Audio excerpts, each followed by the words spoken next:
Hi, welcome to Shereen's kitchen. இன்றைக்கி நம்ம ஷெரீன்ஸ் கிச்சனில் பொங்கல் ஸ்பெஷல் ரெசிபி. எல்லாருக்குமே பொங்கல் அப்படின்னாலே சக்கரை பொங்கல் தான். சக்கரை பொங்கல் தான் இன்றைக்கி நம்ம கிச்சனில் ரொம்ப ஈஸியான முறையில் ரொம்ப சூப்பரான ஒரு பொங்கல் பண்ண போகிறோம். வாங்க அது எப்படி பண்ணலாம் அப்படிங்கிறத பார்க்கலாம். நான் வந்து 1 டம்ளர் அளவுக்கு பச்சரிசி ஒரு அரை மணி நேரம் கிட்ட ஊற வச்சு எடுத்துருக்கேன். அதையும் சேர்த்துட்டு அதே போல் பாசிப்பருப்பு 1/4 டம்ளர் ஊற வச்சேன். அதையும் சேர்த்துட்டு 1 டம்ளர் அளவுக்கு பால் ஊற்றி 2 டம்ளர் அளவுக்கு அதில் தண்ணி ஊற்றிட்டு 1 ஸ்பூன் அளவுக்கு அதில் நெய் ஊற்றி குக்கர் மூடி போட்டு 5 விசில் விட்டு ஆஃப் பண்ணிக்கலாம். அடுப்பில் ஒரு பாத்திரம் வச்சு அதில் 1 டம்ளர் அளவுக்கு வெல்லம் சேர்த்துட்டு அதில் அரை டம்ளர் தண்ணியும் சேர்த்து நல்லா கரைய விட்டுருவோம். அது கூடயே ஒரு 4 ஏலக்காயும் தட்டி அதையும் சேர்த்து நல்லா கரைய விட்டுறலாம். நல்லா கரைஞ்சிருச்சு பாருங்கள். இதுக்கு கம்பி பதம்லாம் தேவையில்லை. இப்போ அடுப்பை ஆஃப் பண்ணிவிட்டு ஆற விட்டுறலாம்.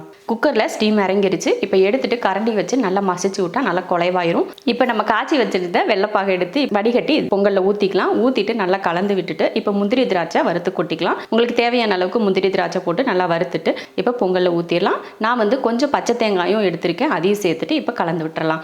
அருமையான பொங்கல் ரெடி ஆயிடுச்சு. இதே போல் நீங்களும் செஞ்சு பார்த்துட்டு சொல்லுங்கள்.